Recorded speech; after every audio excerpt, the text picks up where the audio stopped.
Hello everyone. स्वागत है आपका आपके अपने चैनल हंसराज स्टडी मटेरियल में। तो फ्रेंड्स, हम यहाँ पढ़ रहे हैं आधुनिक भारत में शिक्षा का विकास, जिसके तहत आज का हमारा टॉपिक है हंटर शिक्षा आयोग। लेकिन हंटर शिक्षा आयोग के बारे में पढ़ने से पहले एक बार हम थोड़ा सा रिवाइज कर लेते हैं। कल हमने क्या पढ़ा था? कल हमने विभिन्न आयोगों के बारे में जाना था, वे कब कब आए और उनके समय कौन वॉइस रह रहे थे, ये सब हम कल पढ़ चुके हैं। इसके अलावा कल हमने पढ़ा था वुड घोषणा पत्र। वुड घोषणा पत्र क्या था? देखिए, शिक्षा के बारे में एक योजना तैयार करनी थी कि किस तरीके से शिक्षा का विकास किया जाए।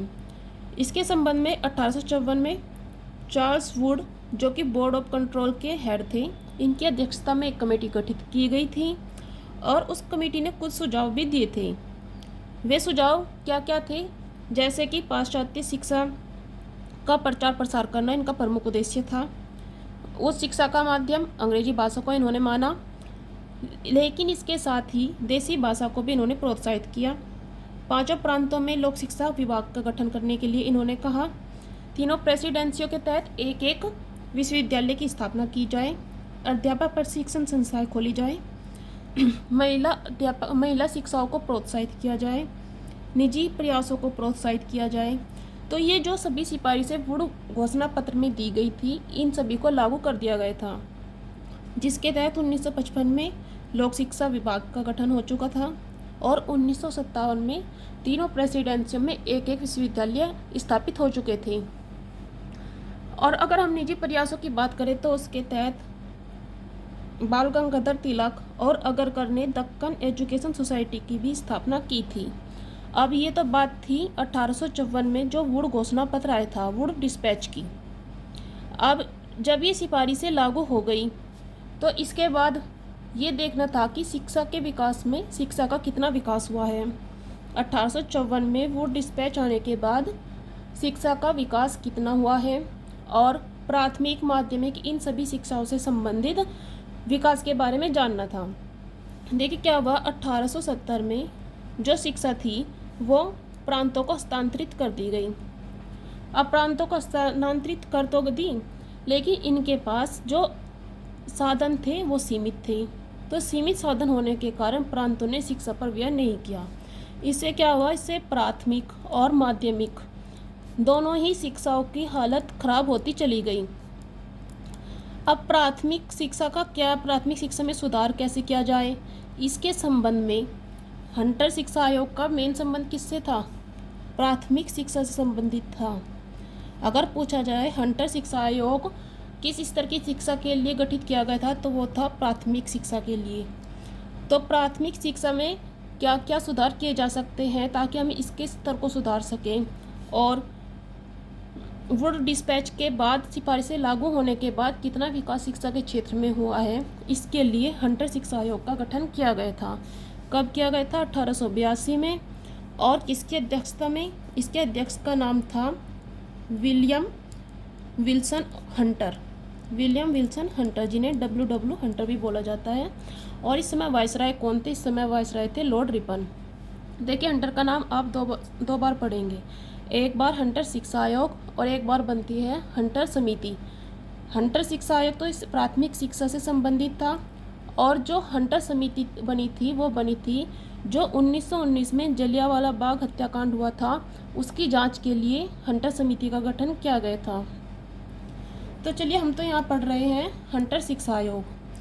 तो ये जो हंटर शिक्षा आयोग है, ये तो हमने बताया कि इसका गठन क्यों किया गया था। अब इसके बाद इसने सभी प्रांतों में जाकर वहाँ का भ्रमण किया और देखा कि जो प्राथमिक शिक्षा है वो किस तरह से चल रही है, और उसके बाद इसने अपने सुझाव दिए। इस आयोग में कुल 20 सदस्य थे, जिनमें से 8 भारतीय थे। अब इसके गठन के बाद जो इसने अपनी सिफारिशें दी है, सभी प्रांतों में घूम घूम कर इसने शिक्षा के बारे में जानकारी इकट्ठा की और लगभग 200 प्रस्ताव पारित किए और अपने सुझाव दिए। जैसे कि इसकी सुझाव प्रमुख क्या रहे हैं, इसने भी कहा कि जो प्राथमिक शिक्षा है, प्राथमिक शिक्षा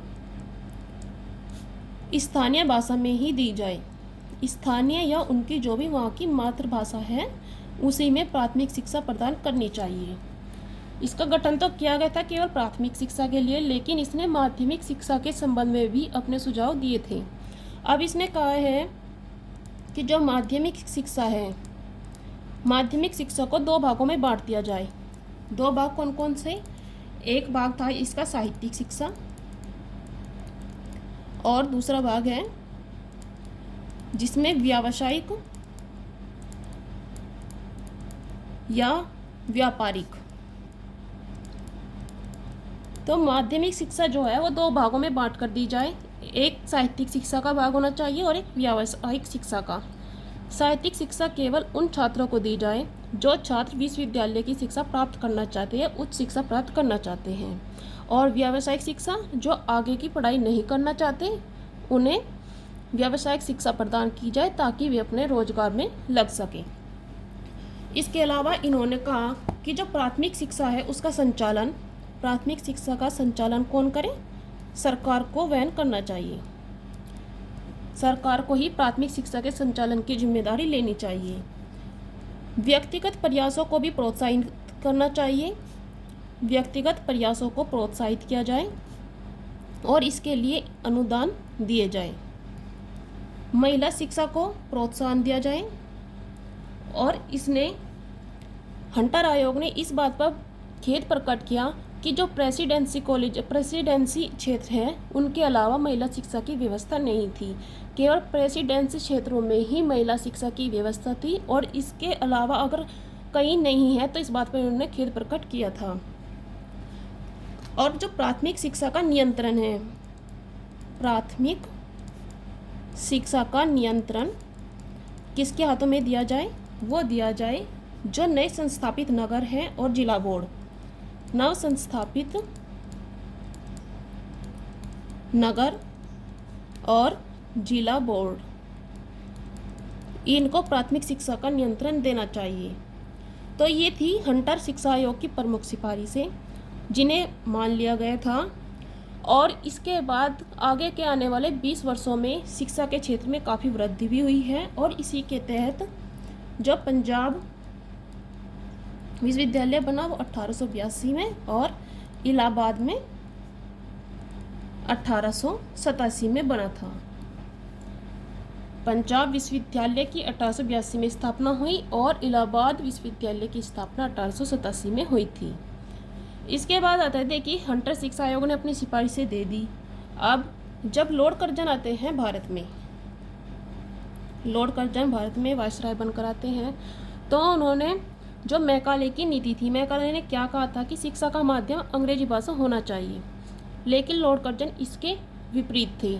उनने इस बात की निंदा की मैकाले की, अंग्रेजी शिक्षा को, अंग्रेजी भाषा को शिक्षा का माध्यम बनाने की। तो इन्होंने क्या किया, 1901 में लॉर्ड कर्जन ने 1901 में शिमला में एक सम्मेलन का आयोजन किया। इस सम्मेलन में उन्होंने बहुत से विश्वविद्यालय के अधिकारियों को बुलाया और उनसे शिक्षा के सभी क्षेत्रों पर की समीक्षा करने की बात की।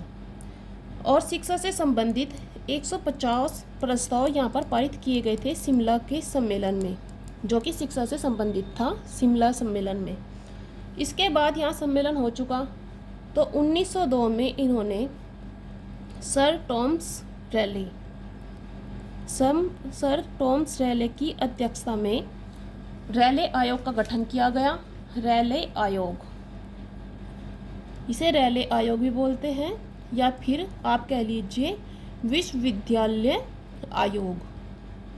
तो ये विश्वविद्यालय आयोग या रैले आयोग का गठन कब किया गया? 1902 में किया गया। किसके समय किया गया था? लॉर्ड कर्जन के समय। अब इस आयोग का गठन कर दिया गया। इसके बाद जो ये आयोग था, इस आयोग में 2 भारतीय सदस्य भी थे। वे 2 भारतीय सदस्य कौन कौन से थे? उनका नाम है सैयद हुसैन बिलग्रामी। कई बार ये क्वेश्चन पूछ लिया जाता है कि रैले आयोग में भारतीय कौन कौन थे, उनके नाम बताओ। तो सैयद हुसैन बिलग्रामी और दूसरे भारतीय कौन कौन थे? दूसरे थे जस्टिस गुरुदास बनर्जी। अब इसका कार्य क्या था? देखिए, रेले आयोग का संबंध किस शिक्षा से है? रेले आयोग का संबंध था केवल उच्च शिक्षा से। रेले आयोग किस स्तर की शिक्षा के लिए बना था? तो ये उच्च शिक्षा के संबंध में गठन इसका हुआ था, और जो विश्वविद्यालय है उनकी स्थिति की से समीक्षा करनी थी, वहाँ कार्य कैसे चल रहा है, तो इन सब के बारे में देखना था, और उनकी कार्य क्षमता के विषय में भी इसे सुझाव देने थे। अगर ये क्वेश्चन आए कि क्या रेले आयोग ने या विश्वविद्यालय आयोग ने प्राथमिक और माध्यमिक शिक्षा के संबंध में भी कोई सुझाव दिए, तो इसका उत्तर होगा नहीं। इसने प्राथमिक और माध्यमिक से संबंधित कोई भी सुझाव नहीं दिए। जैसे कि हंटर कमीशन में था, गठन हुआ था उसका केवल प्राथमिक शिक्षा के लिए, लेकिन उसने अपने सुझाव माध्यमिक के लिए भी दिए थे। यहाँ ऐसा नहीं है, इसने प्राथमिक और माध्यमिक के संबंध में कोई भी सुझाव नहीं दिया। अब इस आयोग की जो सिफारिशें रही है, उन सिफारिशों के बाद 1904 में भारतीय विश्वविद्यालय अधिनियम पारित हुआ था। भारतीय विश्वविद्यालय अधिनियम 1904 में पारित हुआ था। किसकी सिफारिश पर हुआ था? ये हुआ था रेले आयोग की सिफारिश पर। अब इस आयोग के क्या क्या इस अधिनियम में क्या क्या बातें मानी गई थी? तो इसमें जो सबसे पहले मानी गई थी वो थी कि उच्च शिक्षा में अध्ययन और शोध पर विशेष बल दिया जाए। अध्ययन और शोध पर विशेष बल दिया जाए। शोध पर बल कब दिया जाएगा? जब वहाँ के विश्वविद्यालयों में लैब होंगी, वहाँ लाइब्रेरी होगी, और वहाँ के अध्यापक और लेक्चरर वहाँ पर नियुक्त होंगे। तो सबसे पहली बात क्या है? उच्च शिक्षा में अध्ययन और शोध पर विशेष ध्यान देना। और इस बात को आप यहाँ से रिलेट करके याद रख सकते हैं कि शोध तभी होगा जब वहाँ पर लैब होंगी। तो लैब और लाइब्रेरी हो, अध्यापक और व्याख्याताओं की नियुक्ति हो, और शोध और अध्ययन पर भी ध्यान दिया जाए। दूसरा इन्होंने बोला, जो विश्वविद्यालय है उसके सीनेट के जो सदस्य है, सीनेट सदस्यों की संख्या इन्होंने कम कर दी। कितनी कर दी? वहाँ कम से कम 50 और ज़्यादा से ज़्यादा 100 सदस्य हो सकते हैं। मिनिमम 50 और मैक्सिमम 100 सदस्य ही वहाँ पर होंगे। और इन कम से कम 50 और 100 सदस्यों के बीच इनमें से कितने सदस्य सरकार मनोनीत करेगी और कितनों का वहाँ पर निर्वाचन होगा, ये भी बताया।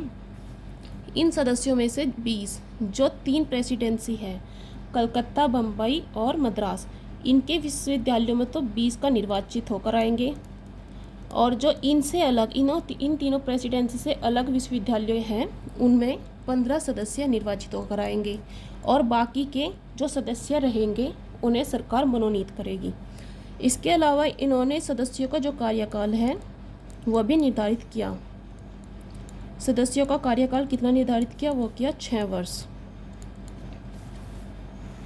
इसके अलावा ये बताया कि जो विश्वविद्यालय है उन पर सरकारी नियंत्रण बढ़ाया गया, जिसके तहत वीटो का अधिकार सरकार को दे दिया गया। किसे दिया? सरकार को। अब सरकार जो सीनेट है उसके जो कोई निर्णय है उसे टाल सकती है, उसे मानने से इनकार भी कर सकती है। तो वीटो का अधिकार यहाँ सरकार को दिया गया। और जो विश्वविद्यालयों की क्षेत्रीय सीमा है उसे भी घटाया या बढ़ाया जा सकता है, और ये घटाने और बढ़ाने का अधिकार, क्षेत्रीय सीमा को घटाने या बढ़ाने का अधिकार किसे दिया गया? वो भी सरकार को दे दिया गया। इस तरह से जो विश्वविद्यालय है उन्हें पूर्णतः सरकार के अधीन करने का कार्य यहाँ पर किया गया।